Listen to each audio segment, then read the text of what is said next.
What's up mga tamago? Rinola Gisayim sa inyo lahat. Pag-usapan naman natin ngayon itong Overtake. Inaabangan nga natin yung isang laro nila, Golden Guardian Survivor. Pero habang wala pa ito at hindi pa na-i-release, pumunta muna tayo dito sa Overtake Protocol website dahil mga tamago may mga bago silang pop quest na kung saan alam ko makakatulong sa atin to sa pagkuha ng OVT token na inaabangan din natin ngayong December na yata ito. Another airdrop opportunity mga tamago, kaya dapat wag natin palagpasin. Ito na ang kanilang detalye.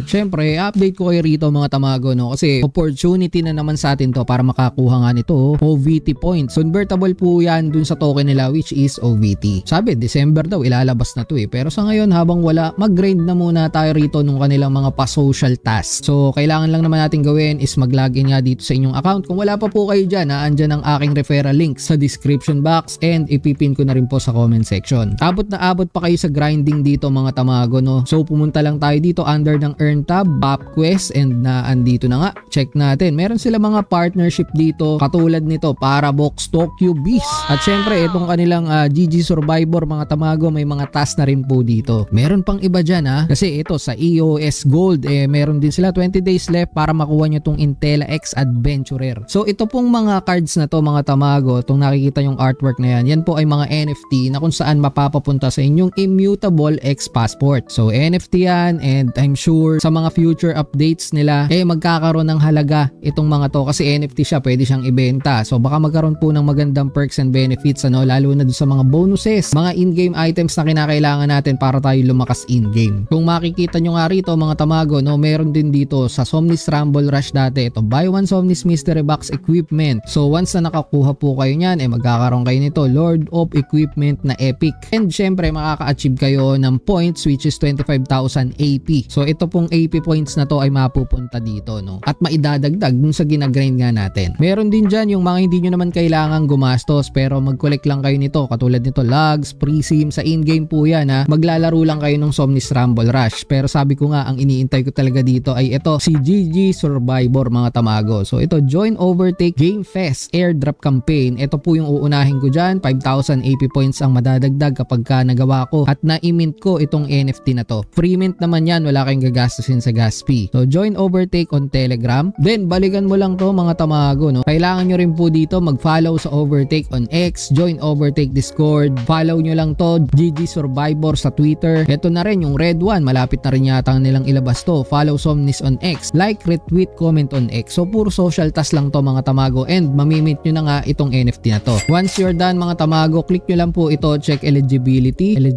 check completed, and dito mapapansin nyo mint button na po ang naandyan. Itap nyo lang yan mga tamago, click nyo lang, and minting. May magpa-pop up passport galing sa immutable.com, i-accept nyo lang yun mga tamago. Then ayan po, kita nyo naman, naglo-load lang yan saglit and makukuha nyo na ito, pump mint success. So confirm lang po natin yan mga tamago. So dito nga mga tamago, ito na po yung mga nakolek kong badges, and I think itong mga badge na to makakapagbigay nga sa'yo ng access dun sa mga exclusive updates nilang ilalabas. Katulad nito mga tamago, ito yung parang pre-registration nila. Kailangan yata may badge ka nito. So hindi ka makakapaglaro nitong kanilang Game Fest Overtake. Isa po itong airdrop event campaign nga nila. Magsisimula po sa November 14. Tingin ko kailangan nyo to mga tamago. Kunin nyo na po kagad ito. Ganun lang naman ang gagawin katulad nung ginawa natin para magkaroon na kayo nitong badge na to. Meron na nga rin kasi ko nakikita dito na pop quest. Ito yung Proven, Guardian at saka tong First Wave. Pero kung mapapansin nyo po, disable pa sa ngayon. Ito, ang laki kagad nito, 25,000 AP. Grabe to mga tamago Meron pa rin sila dito mga partner, pero kayo na lang po bahalang mag-explore dyan. Si Tokyo Beast 2 days na lang po para makuha nyo. Then balik nga tayo rito, nakakita kasi ko ng libreng NFT doon, GG Survivor. Ito malapit na pong magsimula mga tamago. And sa aking pagkakaalam, itong GG Survivor or Golden Guardians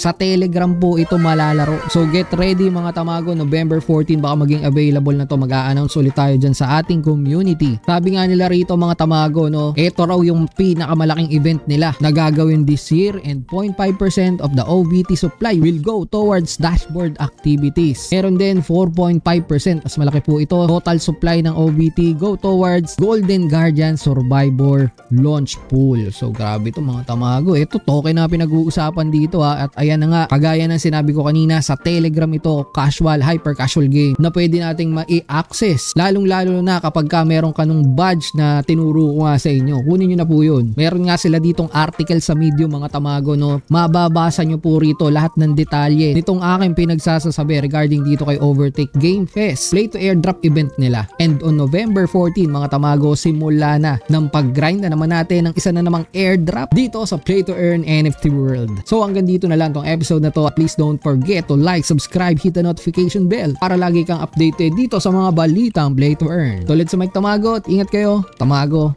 out.